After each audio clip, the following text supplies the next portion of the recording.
Olá, meus irmãos, Pai do Senhor Jesus, Deus abençoe a todos. Nós estamos nessa jornada através do livro de Atos dos Apóstolos. Inclusive, eu queria aproveitar o início desse estudo para poder te fazer um convite. Você que está assistindo pela primeira vez, você possa também acessar os demais conteúdos, né? Essa é a nossa quinta aula. Nós vamos falar hoje sobre o capítulo 3, capítulo muito conhecido do livro de Atos, que fala sobre a cura do coxo, aquele que ficava à porta do templo chamado Formosa, né? Então você vai encontrar todo esse conteúdo primeiro no YouTube, através de vídeo, né? Você vai ver lá na Assembleia de Deus em Jardim América, no nosso canal, mas você pode acessar também através de podcast. Está lá no Spotify, no Deezer.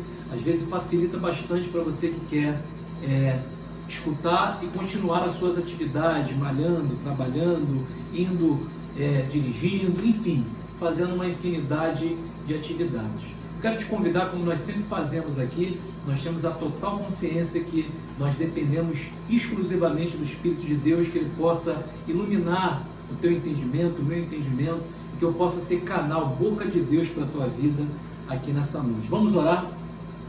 Maravilhoso Deus e eterno Pai, nós te louvamos, Senhor, por esta oportunidade que temos de estar aqui para juntos, Senhor, compartilharmos dessa porção das Sagradas Escrituras. Que o Teu Espírito Santo possa iluminar o nosso entendimento e mais uma vez possa nos usar como canal, Senhor, para esclarecimento, para crescimento, meu Deus, para uma ministração, ó Pai, para o Teu filho e Tua filha, que neste momento o Pai está escutando de onde ele ou ela estiver. Pai, continua conosco, que a Tua presença possa nos guiar até o final, Senhor, que nós possamos dar continuidade, que possamos ter uma vida disciplinada, Senhor, de oração, de jejum e de leitura, Senhor, e aplicação da Tua palavra. É a nossa oração em nome de Jesus. Amém e amém, Jesus. Meus irmãos, eu queria lhe convidar, nós não vamos ler todo o capítulo, mas ler alguns versículos aqui do capítulo 3, do livro dos Atos dos Apóstolos. É o livro que nós estamos estudando sem pressa, um capítulo por vez, e temos explorado de uma maneira muito especial esse livro. Você que pode, acompanhe conosco. Aqui o título na minha Bíblia é A Cura de um Coxo, o discurso de Pedro no templo. Nos diz assim, o versículo 1: E Pedro e João subiam juntos. A primeira coisa, eles subiam juntos ao templo à hora da oração, a nona. E era trazido um varão que desde o ventre da sua mãe era coxo, o qual todos os dias punham à porta do templo chamado Formosa, coloque bem esse nome na sua mente, para pedir esmola aos que entravam. Ele, vendo a Pedro e a João, que iam entrando no templo, pediu que lhe dessem uma esmola. E Pedro, com João, fitando os olhos nele, disse: Olha para nós. E olhou para eles, esperando receber deles alguma coisa. Verso 6: E disse Pedro: Não tenho prata, não tenho ouro, mas o que tenho, isso eu te dou. Em nome de Jesus Cristo, o Nazareno, levanta-te e anda. Meus irmãos, a história é bem conhecida de todos nós e o capítulo 3 pode detalhar para você, né, toda essa história de uma maneira mais minuciosa. É uma história que chama muito a atenção, porque abre as portas dos milagres apostólicos depois do acontecido no livro, ou no capítulo 2, né, a descida do Espírito Santo, no Pentecoste. E ele revela acerca da cura de um coxo. A primeira coisa que nos revela aqui é que Pedro e João subiam juntos ao templo à hora da oração. Nós vemos aqui a mente ainda judaica, não é? Dos primeiros cristãos, que eram quase em sua totalidade judeus. Eles subiam ainda a um único lugar de oração. Todos nós sabemos que em Deuteronômio, no capítulo 12, lá no Pentateuco, foi determinado um único lugar de culto. Para quê? Para que no momento que Israel estava sendo regido pelo governo teocrático, o governo dos sacerdotes, ou de Deus através dos sacerdotes e líderes, Israel pudesse ter uma unidade. Vejam, um único lugar de culto fazia com que as 12 tribos pudessem se manter unidas. Esse era o propósito principal. Jesus já tinha discorrido acerca disso no capítulo 4 de João.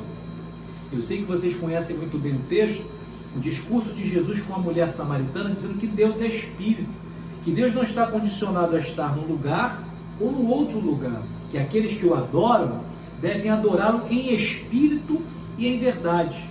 Mas a mentalidade ainda dos primeiros cristãos era uma mentalidade templocêntrica. Nós vamos ver que precisou haver uma grande perseguição para que se cumprisse o propósito de Deus, que a igreja pudesse chegar até os confins da terra. Quando nós olhamos na Bíblia Sagrada, nós vemos a história dos templos, nós vemos que Deus sempre desejou estar pertinho de nós, inclusive morar dentro de nós. Eu vejo isso de uma forma muito linda ainda no Éden, quando nós vemos o próprio Deus descendo na viração do dia para poder ter um momento de comunhão e intimidade com Adão. Nós vemos isso na determinação do próprio Deus para Moisés para construir um tabernáculo, uma tenda móvel e portátil de adoração, que cada um dos seus materiais e formatos representavam, apontavam para Cristo, né? De uma maneira pedagógica, mas também de uma maneira que houvesse uma referência da sua presença. Quando vocês quiserem me achar, tem uma referência no tabernáculo, uma tenda móvel. Nós vemos o templo de Salomão, irmãos, uma das maravilhas do mundo antigo. Em valores atuais, 5 bilhões de dólares, ouro, prata, marfim e tantas coisas grandiosas estavam ali naquele templo, tanto que no dia da sua inauguração, depois de Salomão ter sacrificado cerca de 1000 ofertas, a glória do Senhor encheu, de maneira que os sacerdotes não conseguiam ministrar e estar de pé, porque a Shekinah, a glória de Deus, era palpável naquele lugar. Nós vamos ver que esse templo fora totalmente destruído em 586 pelos babilônios, e logo após, o que acontece? Né? Esse templo é reconstruído por Zorobabel. Agora não tinha mais aquela opulência, não tinha mais aqueles materiais tão caros, tanto que os anciãos choravam porque tinham visto o seu templo na sua primeira majestade. E agora o profeta Ageu se levanta numa profecia emblemática e diz que a glória desta última casa seria muito maior do que a da primeira, porque a primeira houve a Shekinah, a segunda, o próprio Deus, através de Jesus Cristo, estaria tocando seus pés nela. Esse templo, ele foi reformado por Herodes.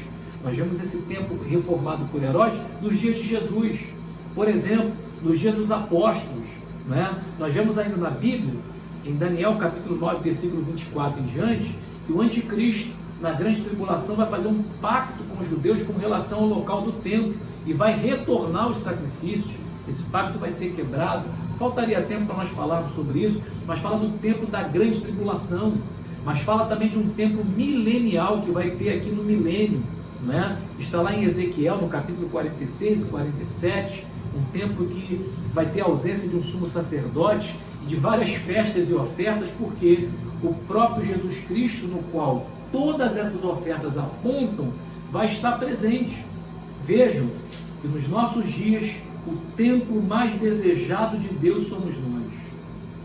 1 Coríntios capítulo 13, versículo 16, nos diz que nós somos o templo do Espírito Santo e Ele habita em nós. Pedro e João subiram ao templo à hora da oração. Que hora era essa? A hora nona. Na nossa hora ocidental seria às 3 horas da tarde ou às 15 horas.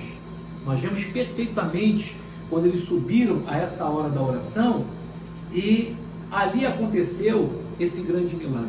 O que me chama a atenção nos apóstolos foi a propriedade que eles usavam o nome de Jesus. Jesus, antes de ser assunto aos céus, disse: em meu nome vocês beberão coisa mortífera e não lhes fará dano algum. Em meu nome vocês curarão os enfermos. Em meu nome vocês expulsarão os demônios. E eu vejo com muita clareza como os apóstolos tomaram para si a propriedade do nome de Jesus. O interessante é que o nome de Jesus, irmãos, nem era tão diferente assim. O nome de Jesus é a forma grega do nome Yeshua, Josué no hebraico, que significa o Senhor salva. tudo indica que era um nome comum naquela época. E de onde vinha esse poder? Será que era do nome diferente? Do abracadabra? Não é? De uma gnose, de um conhecimento especial que só os apóstolos tinham? Não. O nome de Jesus tinha poder justamente na habilitação daquele que usava. Eles entenderam que eles não estavam indo no seu próprio nome, estavam indo amando de Jesus, né? Isso é muito tremendo, porque nós somos representantes de uma embaixada. Quando nós colocamos o pé na casa de alguém para orar, nós estamos ali em nome dessa embaixada. Quando nós estamos ministrando uma palavra de Deus, nós estamos ali amando dessa embaixada em nome de alguém, representando alguém. Então, irmãos, o nome de Jesus, ele não era poderoso apenas por uma junção de fonemas, de letras, mas ele era poderoso por causa da habilitação daquele que estavam usando. Existe uma cena muito curiosa, aqui mesmo no livro dos Atos, que nós vamos falar mais à frente, só dando uma pincelada. Atos capítulo 19, versículo 13 e 14, nos fala de uma história dos filhos de Seva. Sei que alguns já ouviram falar. Eles queriam expulsar os demônios em nome de Jesus que Paulo pregava. Não tinham habilitação alguma. Pensaram que o nome de Jesus era uma gnose, um abracadabra. Sabe o que aconteceu com eles? Receberam uma sova, tiveram suas roupas rasgadas e foram envergonhados, porque a resposta dos demônios foi a seguinte: Jesus eu conheço, Paulo eu sei quem é, mas e vocês? Quem são? Ou seja, o poder do nome de Jesus está na habilitação daquele que o usa, e deve ser usado pelos seus discípulos. O interessante é que eu escutei uma certa feita uma história que representa muito bem aquilo que nós estamos tratando aqui nesta noite. A história de uma mulher que vivia num reino longínquo, uma situação muito miserável, quase que não tinha aonde morar e o que comer, morava numa tapera, e ela ostentava com muito orgulho um quadro emoldurado com uma procuração que ela não sabia nem do que se tratava. Certa feita ela recebe um viajante de longe que pergunta a ela se ela sabia o teor daquele quadro. Ela falou assim: eu só ostento ele com orgulho, mas eu não sei do que se trata. E aquele homem falou para ela que aquele quadro se tratava da moldura de uma procuração, no qual ela era herdeira de todo aquele reino no qual ela morava. Vejam que alguém pode viver toda a sua vida de uma forma miserável, mesmo sendo herdeiro do reino. O nome de Jesus é isso. Nós temos que saber aquilo que nós representamos. Um outro dado importante aqui, e é claro que eu não quero esgotar o assunto, não é? Eu quero apenas dar algumas pinceladas, é que o texto diz que aquele coxo era colocado diariamente na frente daquela porta do templo chamado Formosa. Primeiro dado aqui, comércio religioso que existia naquela época. O comércio religioso era tão forte naqueles dias que as pessoas ganhavam dinheiro apenas fazendo transporte de pessoas, né, para que elas pudessem estar em locais onde tinham festas, onde havia um número maior de pessoas, para que elas pudessem ter um lucro maior, e cobravam a esse respeito. O comércio religioso nos tempos de Jesus é tão forte, nós vamos ver uma cena emblemática de Jesus entrando no templo e expulsando os vendilhões, né, de uma forma com seu azorrague, batendo neles. A ira de Deus se manifestando, porque naquele tempo, quando a pessoa iria comprar qualquer coisa no templo, ela tinha que usar a moeda do templo, que já tinha uma mudança de câmbio que era absurda, porque a pessoa vinha de todas as partes do império, e se ela trouxesse um animal, o animal chegaria cansado, quem sabe morto. Daí a pessoa tinha que primeiramente pegar o seu dinheiro e trocar, fazer um câmbio para a moeda do templo, que já era uma moeda que tinha um câmbio desigual, e comprar um animal. Aquele animal era apresentado ao sacerdote. Geralmente o sacerdote, se não fosse um animal que era comprado no templo, ele rejeitava, porque era o sacerdote que determinava o controle de qualidade daquilo que poderia ser oferecido no templo, principalmente por ocasiões das suas festas principais. Daí existia um comércio no câmbio e na venda dos animais que eram adequados para o sacrifício no templo. O que Jesus condena ali não é uma simples cantina na igreja, não é um simples sorteio para angariar recursos para alguma coisa que vai ser realizado em um departamento. O que Jesus estava condenando ali era o comércio religioso que estava acontecendo naqueles dias, e era algo muito gritante. A segunda coisa ali, irmãos, é o nome da porta. A porta era chamada Formosa. Interessante, quando você lê o livro de Neemias, quando foram restauradas as portas e os muros de Jerusalém, você não vai encontrar o nome dessa porta. Você vai ver, né, portas importantes. Eu poderia citar algumas aqui, né? A porta do Monturo, por exemplo, que era a porta da lixeira da cidade, o Vale de Inom. Jesus cita o Vale de Inom como Geena, ou como um inferno total, porque o fogo não se apagava por causa do gás metano que saía dos lixos que estavam ali. E Jesus compara então o inferno total com o Vale de Inom. Mais tarde, esse vale vai fazer também com que as pessoas fizessem sacrifícios a Moloque ali, fizessem passar os seus filhos no Vale de Inom.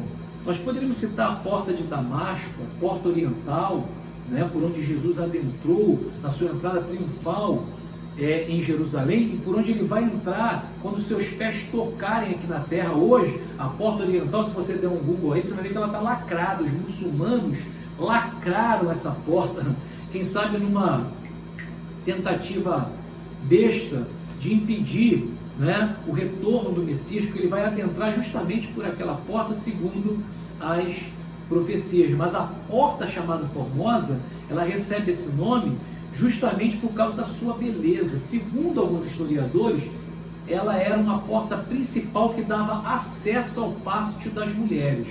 Quero lembrá-los que existiam 3 pátios no templo nos dias de Jesus. O primeiro, pátio das mulheres. O segundo, pátio dos gentios. O terceiro, pátio dos israelitas. Todo homem poderia comparecer no pátio dos israelitas, da onde tinham sacrifícios, participavam mais intimamente das orações, do contato com o sacerdote. As mulheres e os gentios ficavam em lugares restritos. E essa porta, segundo historiadores, tinha de 22 a 25 metros de altura e tinha de 18 a 20 metros de largura. Vejam isso. Era feito de bronze polido de Corinto. Também era chamado de porta coríntia ou porta de Nicanor, porque, segundo os historiadores, o judeu alexandrino, um judeu que era de Alexandria, no Egito, ele tinha doado esta porta para o templo. De fato, segundo Joséfo, irmãos, Flávio Joséfo, essa porta era uma porta magnífica e o seu valor excedia em muito as portas revestidas de prata e de ouro. Ela reluzia à distância, e eu vejo ali um contraste muito grande. Enquanto tinha uma porta chamada Formosa, à frente dessa porta tinha um coxo e tinham outras pessoas pedindo esmola. O texto fala que eles estavam subindo a hora da oração, a hora 9. O judeu ora 3 vezes ao dia. O muçulmano, ele ora 5 vezes ao dia. É muito interessante quando você vai em um lugar que tem uma cultura predominantemente, ou tem parte da cultura muçulmana. Eu presenciei isso algumas vezes quando estava em Jerusalém. Quando toca o sinal no minarete ou na torre das mesquitas, o muçulmano, da onde ele estiver, pode estar no comércio dele, geralmente ele pega um tapete, forra o tapete no chão e se dobra em direção a Meca e faz as suas preces, as suas orações. O judeu, 3 vezes ao dia, às 9 da manhã, ao meio-dia e à hora 9, ou às 3 horas da tarde, 3 vezes ao dia. Não foi isso que aconteceu com Daniel? Quando o diabo não conseguiu pegar ele, os inimigos dele, naquilo que ele era mais fraco, porque não encontraram fraqueza nele, quiseram pegá-lo naquilo que ele era mais forte, na sua disciplina de oração. E ele orava voltado para Jerusalém. Vejam que os judeus, nos tempos modernos, costumam usar a mezuzá. O que é a mezuzá? Né? Mezuzá significa umbrais, caixas de couro que são colocadas nos umbrais da porta, interpretando Deuteronômio capítulo 6 e versículo 4, que diz que a lei do Senhor deveria estar no fronte da testa, deveria estar na sua mão direita, deveria estar nos umbrais das suas portas. Eles pegam caixas de couro com trechos da Torá e colocam nos umbrais das suas portas. Quando não, colocam também quadros que direcionam a sua vida, a sua oração em direção a Jerusalém. Quando eles dobram os seus joelhos para orar, eles se voltam para esses quadros ou até de mezuzais em outros lugares da sua casa, entendendo estarem ali voltados para Jerusalém. A Bíblia diz que nós devemos orar sem cessar. Os cristãos, por mais que você tenha aquele teu momento de intimidade que Jesus fala, de abrir a porta do teu aposento, mas nós devemos estar em contínua oração, orando sem cessar. Então a hora nona nada mais era do que às 3 horas da tarde. Trocando em miúdos aqui, a hora judaica você sempre vai acrescentar mais 6 horas, né? E vai ser a hora ocidental. Por exemplo, a hora nona judaica, acrescentando 6 horas, vai ser às 15 horas a nossa hora ocidental. Sem falar nas vigílias da noite, que eram divididas em 4 vigílias, para dar uma pincelada bem rapidinho. Quando os discípulos estão no mar da Galileia, que eles veem Jesus andando sobre as águas na 4ª vigília da noite, ou seja, estava quase amanhecendo, já no último momento da madrugada, nós vemos que a vigília, ou a noite judaica, às 12 horas, eram divididas em 4 vigílias de 3 horas cada uma. Nós vamos ver isso muito claramente também em Mateus capítulo 20, do verso 3 ao verso 5, os trabalhadores da 10ª hora, aqueles que foram assalariados na 1ª hora, ao meio-dia e também à hora nona. Nós vamos ver isso também naqueles que foram contratados na 10ª hora, ou na última hora, né? Como foi assim determinado para a igreja. Pois bem, primeira reação do coxo, quando viram Pedro e João passando, foi pedir a eles alguma coisa. Pedro e João, segundo o texto, fita os olhos neles e disseram: olha para nós. E o texto diz que o coxo estava ali há 40 anos, segundo uma interpretação, irmãos, que está registrada no capítulo 4 do livro de Atos, no versículo 22, fala da idade e do tempo. Aquele homem era coxo de nascença. E ele esperava receber alguma coisa. Veja como alguém pode esperar coisas tão rasas de um Deus tão grande. Ele esperava receber uma esmola. Veja como nós podemos esperar coisas tão pequenas de um Deus que pode infinitamente mais daquilo que nós pedimos ou pensamos.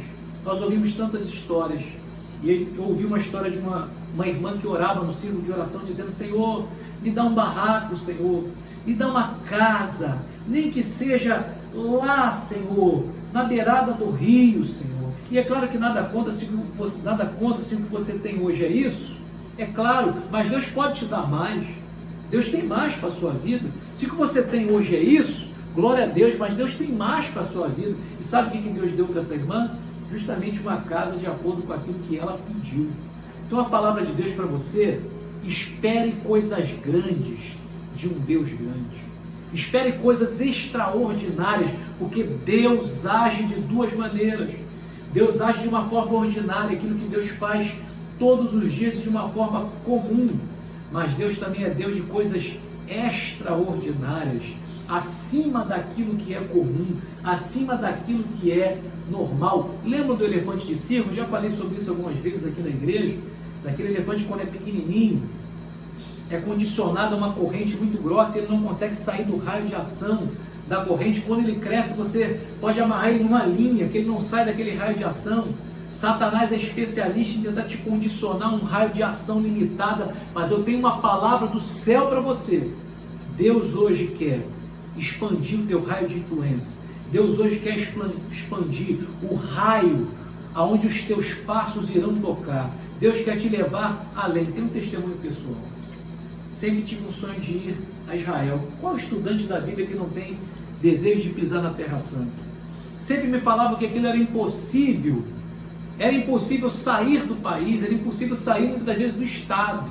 Cresci ouvindo isso, sendo condicionado pelo ambiente que eu vivi, né? E quando eu comecei a desfrutar um pouco desse Deus, eu dei um passo de fé motivado por uma palavra liberada por um grande homem de Deus.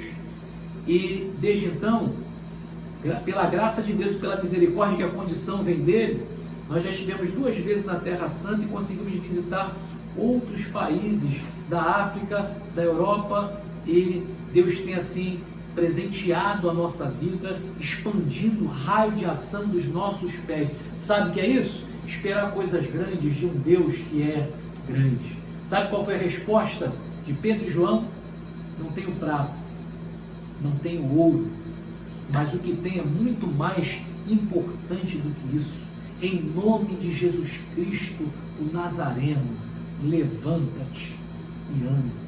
É muito interessante isso, porque às vezes nós ficamos tão preocupados com a expectativa das outras pessoas e colocamos um fardo. Estou falando para você que é líder agora, às vezes um fardo insuportável nas nossas costas. Nós nunca conseguiremos atingir as expectativas, nós nunca conseguiremos ser suficientes, nós nunca conseguiremos atingir a insatisfação patológica, doentia de algumas pessoas. Para algumas pessoas, você tem que assobiar e chupar cana. Para algumas pessoas, eles vão querer te medir, quem sabe com o ideal midiático que nós estamos vivendo nos dias atuais. Eles vão querer que você pregue igual fulano de tal, que você seja milagreiro como Cicrano, que você tenha um conselho como Beltrano, que você atenda as expectativas dele como se ele fosse um consumidor gospel e que você tem que atendê-lo de acordo com a sua demanda, mas o que Deus quer que seja feito através de você, Ele já entregou nas tuas mãos, é o que Ele te deu. A tua resposta tem que ser: o que eu tenho, o que você tem é suficiente para aquilo que Deus colocou nas tuas mãos. O que Deus já te deu é suficiente para aquilo que Deus vai usar com relação à tua vida. Não é? E nós entramos nessa correria louca de tentar atender as demandas, e muita gente chega para você, quem sabe, eu sou pastor de igreja, e alguém chega para nós e começa a falar da igreja dos outros. Como é bom na igreja do Cicrano, a melhor igreja, eu aprendi desde cedo que é a melhor igreja que eu faço parte. Não é? Não no sentido de não reconhecer bons trabalhos, não. É de reconhecer que eu faço parte, que está sendo a terra pelo qual Deus me plantou e que eu posso trabalhar para ela crescer. E não posso deixar também de abrir meu entendimento para ver trabalhos que estão dando certo. Não é isso que eu estou dizendo. Sempre querendo melhorar, porém, às vezes algumas pessoas nos ferem, tentando comparar os trabalhos que de uma forma tão sacrificante que você tem conduzindo com outras pessoas que têm outros tipos de ministério e outro tipo de chamado. O que você tem é o que as pessoas precisam. Dê às pessoas aquilo que você tem. Eu não tenho prata, eu não tenho ouro, mas o que eu tenho. Tem muita gente olhando para a grama do vizinho e não acha defeito. Só que aquilo que é muito perfeito, aquilo que não tem limitação, eu fico preocupado que pode ser uma grama artificial. Você é de carne e osso, cheio de limitação, e Deus te escolheu do jeito que você é. O que eu tenho é muito suficiente para a tarefa pelo qual Deus Ele me confiou. Sabe o que o texto diz? Que ele saltou com alegria quando recebe essa palavra. Alguém poderia dizer que essa cura foi uma indução psicológica, mas alguém que nasceu e há 40 anos estava daquela maneira, jamais poderia ser induzido psicologicamente, porque os seus artérios, tendões, músculos estariam atrofiados. Nenhuma indução psicológica faz uma pessoa nessas condições saltar e imediatamente andar. E é lindo porque a Bíblia diz que ele saltou e entrou no templo. É lindo demais. E as pessoas que conheciam ele ali, que tinham visto ano após ano, e segundo alguns estudiosos da Bíblia, tinha cerca de 10 mil pessoas, que naquele tempo era uma multidão muito grande comparado aos dias que eles estavam vivendo, e o tamanho das cidades naquele tempo, tinham que ver e ficaram abismadas com aquela cura. Quero lembrá-los que ele tinha limitações para entrar no templo, porque ele era coxo. Naquele tempo, por causa das curas, ou por causa das regras cerimoniais, os animais que tinham que ser oferecidos, os sacerdotes tinham que ser perfeitos, existia pouco espaço para deficiência no que tange a tudo isso apontar para aquilo que é perfeito, que é Jesus. E aí, existia uma limitação para aqueles que tinham um certo tipo de deficiência poderem entrar no templo para adorar. Fique imaginando alguém que está à porta, querendo entrar todos aqueles anos. Fique imaginando a surpresa que foi para ele. Ele podia ir para casa contar para a família, ele poderia ter ido quem sabe, para os amigos contar para os amigos, mas a primeira coisa que ele fez foi entrar no templo, porque ele queria agradecer. Imagina o sonho daquele homem se cumprindo naquele templo. Ele foi justamente no pórtico de Salomão, no alpendre de Salomão, ou teto suspenso, que estava ali seguro ou sustentado por colunas, onde as pessoas se reuniam ali, e ali as pessoas tiveram que reconhecer que aquele homem fora curado pelo nome de Jesus. E aí aconteceu uma coisa linda, e eu já estou finalizando.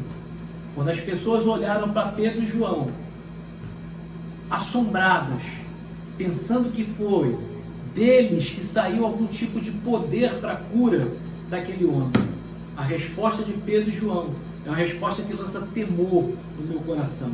Atos capítulo 3 e verso 12 diz que eles usaram do milagre para uma oportunidade de anunciar o nome de Jesus. E a primeira palavra foi: nós não fizemos isso pela nossa própria força.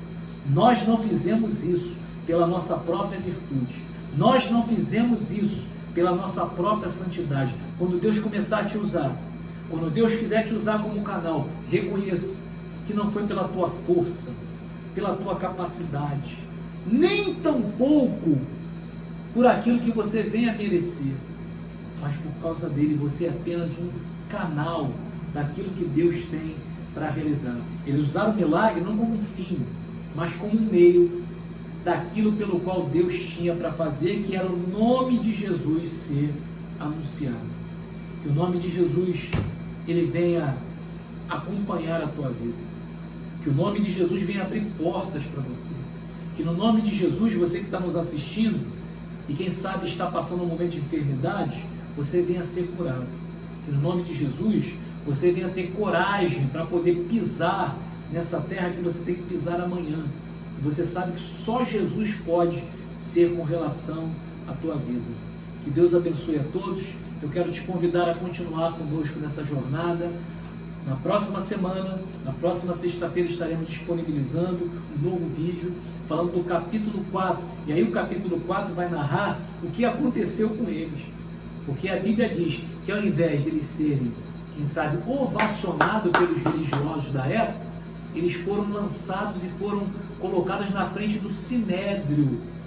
E receberam ali uma proposta que se calassem, porque o nome de Jesus começou a quebrar o mercado religioso que tinha naquele tempo e quebrar as estruturas do paganismo daquela época. Mas a resposta deles deve ser a nossa resposta. Eu quero deixar aqui já uma pincelada para a próxima semana. Nós não podemos deixar daquilo que temos visto, ou deixar de falar daquilo que temos visto e ouvido. Deus te abençoe poderosamente, em nome de Jesus.